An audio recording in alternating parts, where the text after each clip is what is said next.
ইসলামী শরীয়তে দাড়ি রাখার হুকুম কি এবং সেটা পরিমাণ কতটুকু হতে হবে দয়া করে জানাবেন। জুমার সালাতের জন্য দুইবার আজান কেন দেওয়া হয়? প্রথম আজান জোরে হলে দ্বিতীয় আজান আস্তে কেন দেওয়া হয়? বর্তমানে সব দিক থেকে মিলিয়ে কিভাবে আল্লাহর হুকুম ও রাসূলের তরিকা অনুযায়ী চলতে পারবো এ সম্পর্কে কিছু বলার অনুরোধ। ওমরা করার সময় নফল তাওয়াফ উপরের তলায় করার নির্দেশনা দেওয়া হয়। সাধারণ কাপড় পরে নিচতলায় ঢুকতে দেয় না। এমত অবস্থায় কেউ যদি ইহরামের কাপড় পরে নিচতলায় তাওয়াফ করতে যায় তাহলে প্রতারণার নিয়ম ভঙ্গ করার কোনো গুনাহ হবে কিনা কিংবা জায়েজ আছে কিনা? আহলে সুন্নাত ওয়াল জামাত মুক্তির পথ কথাটি সম্পর্কে কিছু বলার অনুরোধ রইল। আহলে সুন্নাত ওয়াল জামাত মুক্তির পথ এই কথাটা ঠিক আছে, কারণ নবী করিম সাল্লাল্লাহু আলাইহি সাল্লাম বলেছেন যে আমার উম্মতের মধ্যে ৭৩টি ফেরকা সৃষ্টি হবে। তাফতারিকু উম্মতি আলা ৭৩ মিল্লাহ কুল্লুহুম ফিন্নার ইল্লা মিল্লাতুন ওয়াহিদা। এই ৭৩টি ফেরকার সবগুলো জাহান্নামে যাবে, একটা বাদে। সে একটা যেটা জাহান্নামে যাবে না সেটা কোনটা? নবী সাল্লাল্লাহু আলাইহি সাল্লাম বলেছেন সেটা হলো মা আনা আলাইহি ওয়া আসহাবি, আমি এবং আমার সাহাবীরা যে আদর্শের উপর থাকবে। আহলুস সুন্নাতি ওয়াল জামাআত মানে কি? আহলুস সুন্নাতি ওয়া জামাআতিস সাহাবা, অর্থাৎ সাহাবীদের মৌলিক এবং সমষ্টিগত সামষ্টিক যে আপনার দর্শন সেটাকে এবং নবী সাল্লাল্লাহু আলাইহি ওয়াসাল্লাম সুন্নাহকে অনুসরণকারী। আমাদের সমাজে এর বিপরীতে অনেক লোক আছে যারা সাহাবীদেরকে মানে না, সাহাবীদের প্রামাণ্যতা, তাদের ব্যাখ্যা, কোরআন হাদিসের ব্যাখ্যাগুলো তাদের থেকে নেওয়াটাকে বিশ্বাস করে না, যেমন রাফেজি শিয়ারা আছে। অনেকে আছে যারা এক্ষেত্রে বিভ্রান্ত হয়ে গেছে। তো আহলুস সুন্নাত জামাত এদের সম্পর্কে নবীজি বলেছেন এরা শুধু তারাই শুধু জান্নাতে যাবে যারা সুন্নাহ এবং সাহাবীদের জামাতকে ধারণ করে। সাহাবীদের জামাতকে ধারণ করা মানে সাহাবীদের সামষ্টিক চিন্তাভাবনা এটাকে ধারণ করে। কোরআন এবং হাদিসকে বোঝার ক্ষেত্রে সাহাবীদের ব্যাখ্যাটাকে যারা এটার উপর নির্ভর করে, বরং সাহাবীদের কথাকে বাদ দিয়ে কেউ যদি নিজের মস্তিষ্ক প্রসূত ব্যাখ্যার উপর নির্ভর করে সে গোমরা হবে, সে পথহারা হয়ে যাবে। কারণ সাহাবীদেরকে রাসূল সাল্লাল্লাহু আলাইহি ওয়াসাল্লাম শিখাইছেন, তাদের থেকে আমাদের শেখার ট্রাই করতে হবে। তো এই অর্থে আহলুস সুন্নাত জামাত মুক্তির পথটা ঠিকই আছে, এটা হাদিসেরই নির্যাস বলা যায়। কিন্তু আহলুস সুন্নাহ ওয়াল জামাত বলতে আজকাল অনেক এমন সংগঠন, ব্যক্তি, গোষ্ঠীকে দেখা যায় যারা আসলে সুন্নতের ধারে কাছেও নাই, সাহাবীদের ধারে কাছেও নাই। নাম আহলুস সুন্নাত ওয়াল জামাত। তো নাম আহলুস সুন্নাত জামাত লাগাইলে হবে না। তো নাম আতর আলী, গায়েতে গন্ধ বাইর হয়, তো এই আতর আলী নাম দিয়ে কি লাভ? বুঝে আসছে কথা? তো এই জন্য আহলুস সুন্নাত জামাত নাম দিলে হবে না, সত্যি সুন্নাহ এবং জামাতে সাহাবার অনুসরণ এটা থাকতে হবে। তাহলে হাদিসের আলোকে তারাই মুক্তির পথে থাকবে বলে বোঝা যায়। বিদেশে ইসলামী বিষয় নিয়ে পড়াশোনা, চাকরির সম্ভাবনা নিয়ে বললে উপকার হতো।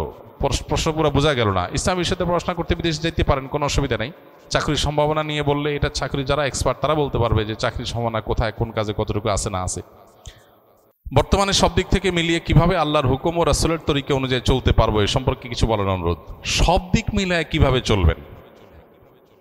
সব দিক মিলায় চলতে পারবেন না, আপনাকে কিছু দিক ছাড়তে হবে। আমরা আজকে জুমার আগে যে কথাগুলো বলেছিলাম সেই কথাগুলো এখানে আবার রিপিট করতে হবে। আমরা শুধু নির্যাসটুকু যদি বলতে যাই তাহলে বলবো আমি হয় আখিরাত চাইবো আর না হয় দুনিয়া চাইবো। দুনিয়া আখিরাত দুইটাই শতভাগ ঠিক রাখবো, এটা কোনোদিনই সম্ভব না। সব মিলায়া আমি দিনের উপরে চলতে আসলে পারবো না, এই জিনিসটা আমাদেরকে মাথায় রাখতে হবে। আমার যদি টার্গেট হয় আল্লাহ, টার্গেট হয় আখিরাত এবং জান্নাত, তাহলে দুনিয়াকে আমার কখনো কখনো স্যাক্রিফাইস করতে হবে। হ্যাঁ, আল্লাহর কাছে দুনিয়ার কল্যাণ আমি চাইবো আখিরাতের কল্যাণের পাশাপাশি, কিন্তু দুনিয়ার 16 আনা আমি পাবো এটা কখনোই হবে না। স্যাক্রিফাইসটা এখানে করতে হবে।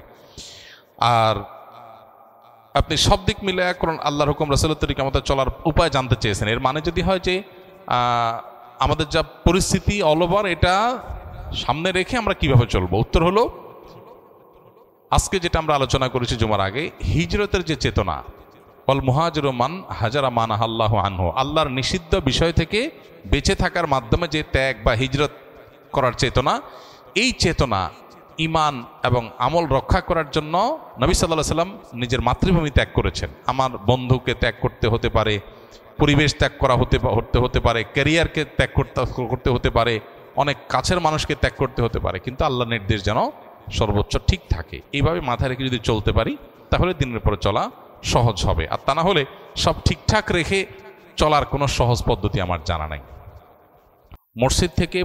মসজিদ থেকে বের হওয়া এবং মসজিদে প্রবেশ হওয়া, এই উভয়টার দোয়া সম্পর্কে আমাদের সর্বস্তরের মানুষের মধ্যে জানাশোনা অনেক কম।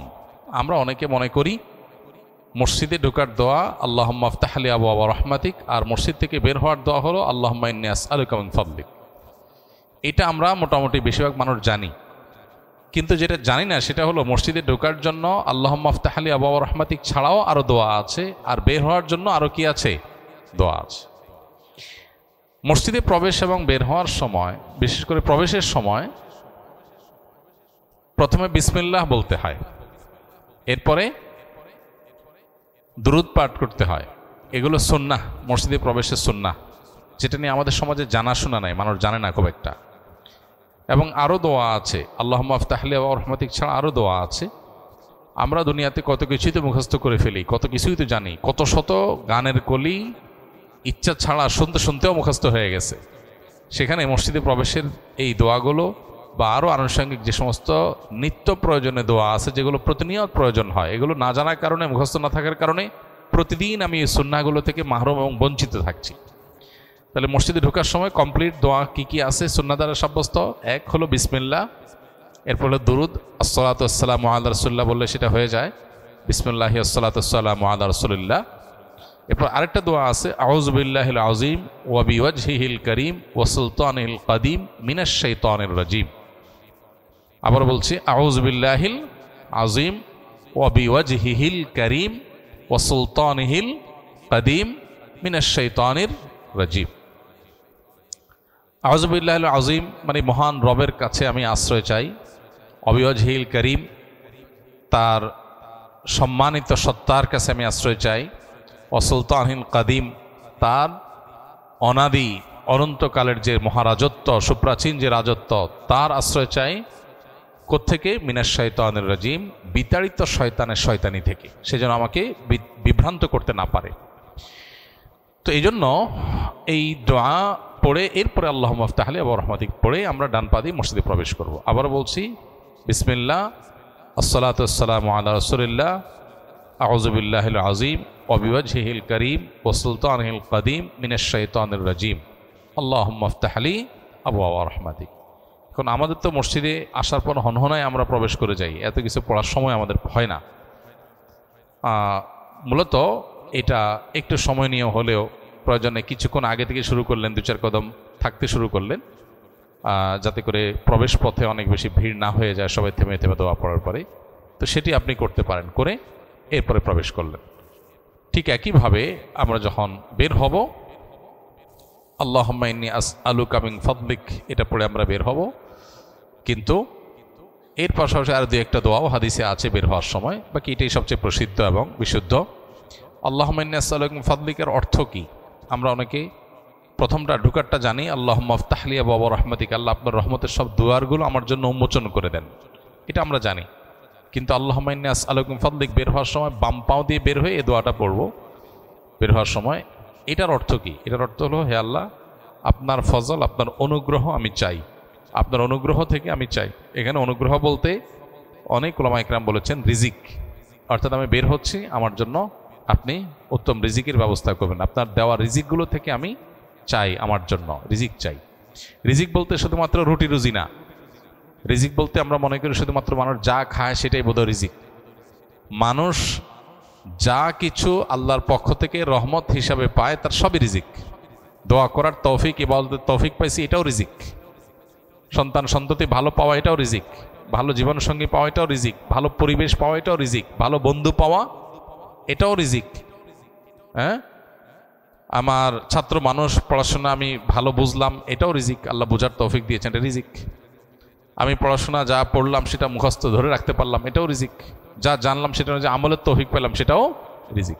মানুষ আল্লাহ রহমত হিসাবে যা পায় সব কিছু রিজিকের অন্তর্ভুক্ত। এই জন্য আল্লাহুম্মা ইন্নী আসআলুকা মিন ফাদলিক, আল্লাহ আপনার রিজিক চাই আমি, এখানে সব কিছু আল্লাহর কাছে চাওয়া হয়ে যায় মূলত।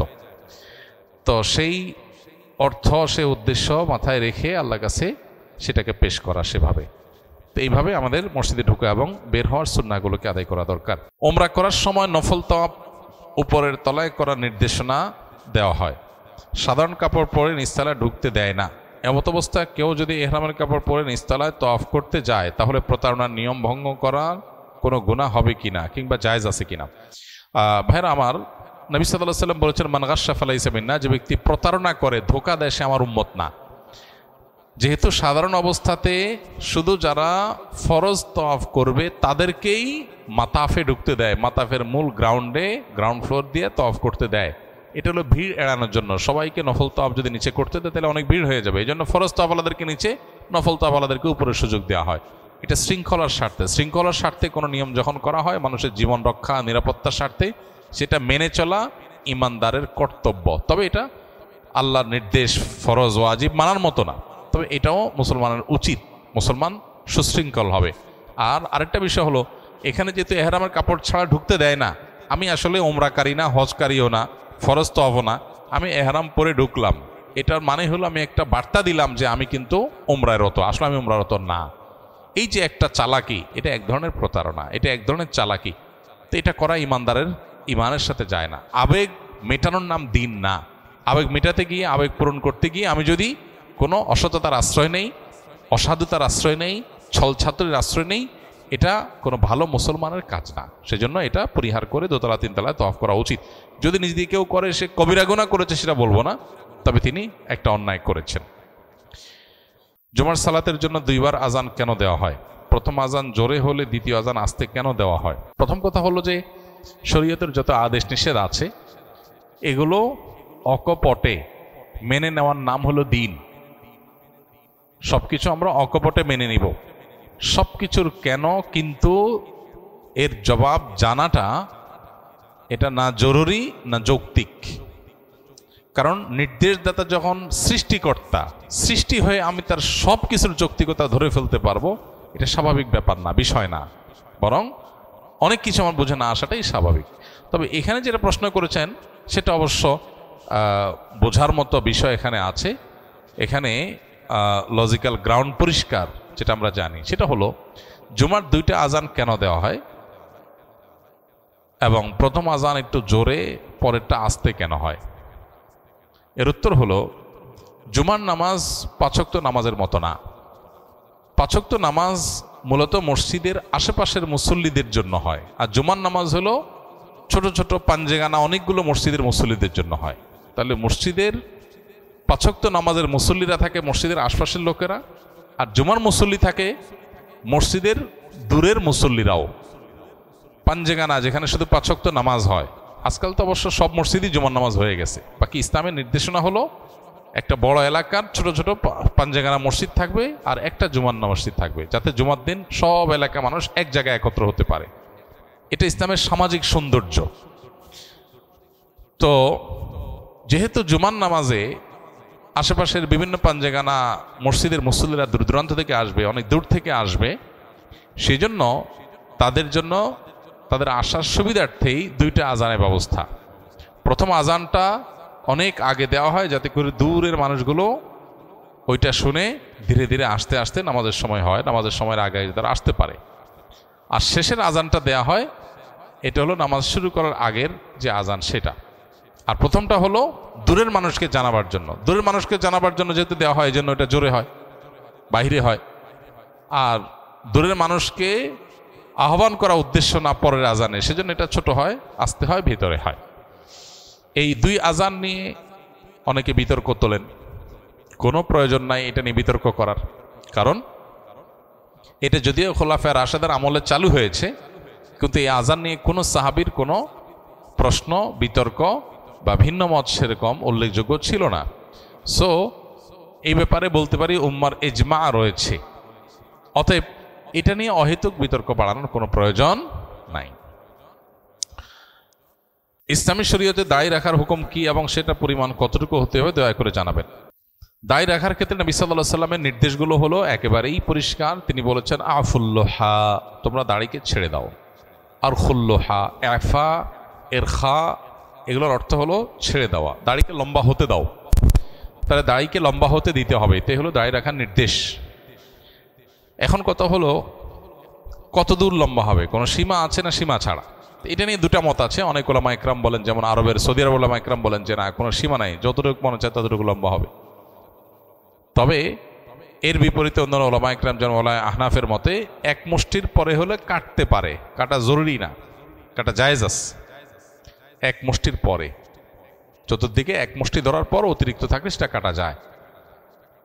দলিল হলো সাহাবা ইকরামের অনেকেরই আমল, বিশেষ করে সহিহ বুখারীতে আছে যে সাহাবীদের কেউ কেউ এক মুষ্টির পর অতিরিক্ত অংশ তারা কেটেছেন। তো এখান থেকে বোঝা যায় যে এক মুষ্টির অতিরিক্ত অংশ হলে সেটা কাটা জায়েজ আছে, কিন্তু এক মুষ্টির নিচে কাটা জায়েজ আছে এটা প্রসিদ্ধ ইমামদের কারোর মত না। এরকম কোনো মত প্রসিদ্ধ ইমামদের কারণ নাই।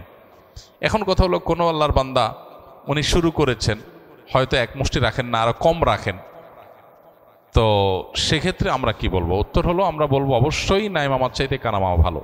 একেবারে না থাকার চাইতে তিনি কিছু রেখেছেন এটা অবশ্যই ভালো, তবে তার পরিপূর্ণভাবে সুন্নার উপরে, যেই সুন্নার সুন্না হওয়ার ব্যাপারে, বরং সুন্না শুধু না যেটাকে ওয়াজিব বলেছেন ফুকাহা একরাম, সেটার ব্যাপারে কারোর কোনো তেমন কোনো ভিন্ন মত নাই। চারো ইমামরাই প্রায় একমত।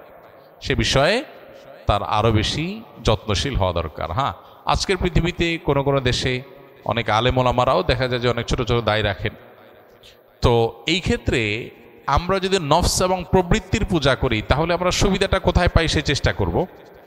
আর যদি আমরা দিন মানার চেষ্টা করি তাহলে কোরআন এবং সুন্নাহর আলোকে কোনটা অগ্রাধিকার গণ্য, কোনটা বেশিরভাগ ইমামদের মত, কোনটা সংখ্যাগরিষ্ঠ বড় ইমামদের মত, সেটাকে আমরা জানার চেষ্টা করব। তো এই সমস্ত জায়গায় সুবিধাবাদী মানসিকতা এটা আমাদেরকে পরিহার করতে হবে যদি আমরা আখিরাত চাই, যদি আল্লাহর সন্তুষ্টি চাই। আর দুনিয়া চাইলে তো ভিন্ন কথা, দুনিয়া চাইলে তো আমরা যা খুশি তা করতে পারি। আমি আমার জিপিএফ ফান্ডের সর্বনিম্ন বাধ্যতামূলক টাকা কর্তন করি, যতটুকু করি এর কম আর কমানো সম্ভব না। আর এটাও শুনেছি জিপিএফ এর টাকা চক্রবৃদ্ধি হারে বাড়ে। আপনি সহ আরও আলেমগণ এ বিষয়ে বক্তব্য শুনেছি। এখন আমার প্রশ্ন হলো, বাধ্যতামূলক টাকা কেটে নেওয়ার পরেও যদি সুদমুক্ত করার অপশন থাকে তাহলে সুদমুক্ত করা লাগবে কিনা? জিপিএফ ফান্ডের টাকা যেটা বাধ্যতামূলক কাটা হয়, ওটা অতিরিক্ত টাকা যেটা দেওয়া হয় সেটা সুদ না। এ বিষয়ে প্রায় সব আলেমগণই একমত। দেশের প্রথিতযশা এবং সুনামধন্য আলেমদের কারোরই কোনো ভিন্ন ব্যাখ্যা নেই, সবাই একমত। সুদের সংজ্ঞার মধ্যে এটা পড়ে না। সরকার বা আপনার প্রতিষ্ঠান আপনার বেতন থেকে একটা অংশ কেটে রেখে দিয়েছে বাধ্যতামূলক, এবং এই যে বাধ্যতামূলক কেটে রেখেছে সেটা আপনি চাইলেও আপনাকে দিবে না। যেই পরিমাণটা বাধ্যতামূলক কেটে রেখেছে সেটা আপনাকে যখন ফেরত দিবে চাকরির পরে, তখন সেখানে অতিরিক্ত যে টাকা যোগ করে দেওয়া হয় সেটা সুদ না। কারণ আপনি কোনো লোন দিয়ে অতিরিক্ত নেন নাই, আপনাকে কেমন যেন বেতনই দিছে কম, দেওয়ার সময় সে এবার বাড়ায় দিছে, ওইটা সে সুদ বললো, আসলে সুদ না। এখন সরকারি সাধারণত জিপিএফ ফান্ডে অপশন থাকে যে তুমি জিপিএফ ফান্ডের সুদ নিবা কি নিবা না, এটা অপশন থাকে চয়েস করার। তো এখানে আসলে তারা যেটাকে সুদ বলছে এটা সুদই না, বিধায় এটা আপনি নিতে পারেন, নেওয়াতে কোনো অসুবিধা নাই, বরং আপনি এটা নেওয়াটা সম্পূর্ণ হালাল আপনার জন্য। আমি একটি সরকারি প্রতিষ্ঠানে শিক্ষকতা করি। আমাদের প্রতিষ্ঠানে সরকারি ব্যুরোর অধীনে বেতন আসে ব্যুরোর ফান্ড থেকে। সম্প্রতি এক সূত্র থেকে শুনতে পাই ব্যুরোর এই ফান্ডে টাকা জমা হয় তাদেরই করা এক এফডিআর থেকে। এখন আমার প্রাপ্ত বেতন কি হালাল হবে? প্রতিষ্ঠানে আমার কাজ কেবল শিক্ষকতা করা, এটা পুরোপুরি ক্লিয়ার না। এফডিআর এর কি লভ্যাংশ থেকে আপনাকে বেতন দেয় না কি? বিধায় বিষয়টা আরেকটু পরিষ্কার করলে ভালো হয়, তারপর ইনশাআল্লাহ আমরা উত্তরে যা বলা চাই। তো সম্প্রতি দেখা গেছে চাঁদা না দেওয়ার কারণে একজন লোকের দাড়ি ধরে মারধর করেছে, এর কোনো বিচার হয় না কেন এই দেশে? ভাই, এই বিষয়গুলো তো আমাদের দেশে নতুন না, হয়তো দু একটা ঘটনা ভাইরাল হয় আর বাকিগুলো হয় না। আমরা যেই ঘটনা দেখেছি সারা দেশে মানুষ, যে মানিকগঞ্জে একজনের দাড়ি ধরে তাকে মারধর করা হয়েছে চাঁদা না দেওয়ার কারণে, মিডিয়ার মারফত যেটা আমরা জানতে পেরেছি। তো এইরকম ঘটনা তো আমাদের দেশে বিভিন্ন জায়গায় অহরহ হতে থাকে, অনবরত হয়। বাকি জিনিসগুলো হয়তো আমাদের পর্যন্ত আসে না, আমরা জিনিসগুলো হয়তো জানি না, জাস্ট এইটুকু যে আমরা জানতে পারি না। এগুলো কেন হয়? এগুলো এই জন্য হয় যে এগুলোর বিচারের মুখোমুখি করা হয় না, এগুলোর উপযুক্ত বিচার হয় না। এই জন্যই হয়, কোনো অপরাধের যখন বিচার সঠিকভাবে না হয় সে অপরাধ বারবার মানুষ করতে থাকে, বারবার হতে থাকে। তো এই জন্য এই বিষয়গুলোতে বিচার যেন হয় সেটা নিশ্চিত করার জন্য আমাদের প্রত্যেককে যার যার জায়গা থেকে দাবি দাওয়া তোলা, জোরদার প্রচেষ্টা করে এটা অব্যাহত রাখতে হবে। হাল ছেড়ে দিলে চলবে না, যে বিচার তো হয় না তাহলে আর চেয়ে লাভ কি? বরং আমাদের চেষ্টাটা আমাদের অব্যাহত গতিতে চালাতে হবে এবং করতে হবে। একসময় ইনশাআল্লাহ আল্লাহ তাআলা অবস্থার পরিবর্তন ঘটাবেন। আমি একটা কথা প্রায় বলি, মাস্তানি করা এটা ছোট লোকদের কাজ। যারা যত নিচু প্রকৃতির তারা তত গায়ের জোর খাটায়, তারা তত অহংকার করে। আর যারা যত সম্মানিত, যারা তত মর্যাদাবান, যাদেরকে আল্লাহ তাআলা যত বেশি দায়িত্বশীল করেছেন, তারা তত বেশি সতর্ক থাকে এবং এই সমস্ত ছোট লোকই করে না। তো যারা এই ধরনের জুলুম করে, আল্লাহ তাআলা সব সহ্য করলেও জুলুম সহ্য করেন না। আল্লাহ বলেছেন হাদিসে কুদসিতে, ইয়া ইবাদি ইন্নী হাররামতু যুলমা আলা নাফসি ফালা তাযালামু, হে আমার বান্দারা, জুলুম আমি নিজের জন্য নিজে হারাম করেছি, অতএব তোমরা একে অন্যের প্রতি জুলুম করবে না। এ বিষয়ে আল্লাহ তাআলা সতর্ক করেছেন। বিধায় যারা এই ধরনের কর্মকাণ্ডে জড়িত তারা যেন আল্লাহর কাছে তওবা করে ফিরে আসে। আল্লাহ আমাদের সবাইকে এই ধরনের জুলুমের কাছ থেকে বেঁচে থাকার তৌফিক দান। আমি একজন মাদ্রাসার ছাত্র, আমি পড়াশোনার পাশাপাশি পার্ট টাইম আতর মেসওয়াক অনলাইন অফলাইন বিক্রি করলে আমার জন্য ভালো হবে কিনা? এটা এখানে করার মতো প্রশ্ন না। এই প্রশ্নটা করতে হবে কোনো আলেম, বিচক্ষণ কোনো মানুষের সাথে সশরীরে উপস্থিত হয়ে, কারণ এটা ব্যক্তি বিশেষে আলাদা আলাদা পরামর্শ হবে। এটা শরিয়ার কোনো বিষয় না। একজন তালেব ইলম তিনি যদি আতর মেসওয়াকের ব্যবসা করেন অনলাইনে বা অফলাইনে, এটা তো নাজায়েজ কোনো কাজ না, জায়েজ কাজ। কিন্তু তার জন্য এটা করা উচিত হবে কিনা, তালেব ইলম হিসাবে তার এটা করার দরকার আছে কিনা, এটা তার পারিবারিক অবস্থা, সার্বিক অবস্থা, এটাকে বলে পরামর্শ। এই জন্য এই জাতীয় বিষয়গুলোকে কোনো বিচক্ষণ পরামর্শকের সাথে কথা বলে সার্বিক অবস্থা বিবেচনা করে তিনি পরামর্শ দিবেন, সেটাকে মেনে চলতে হবে।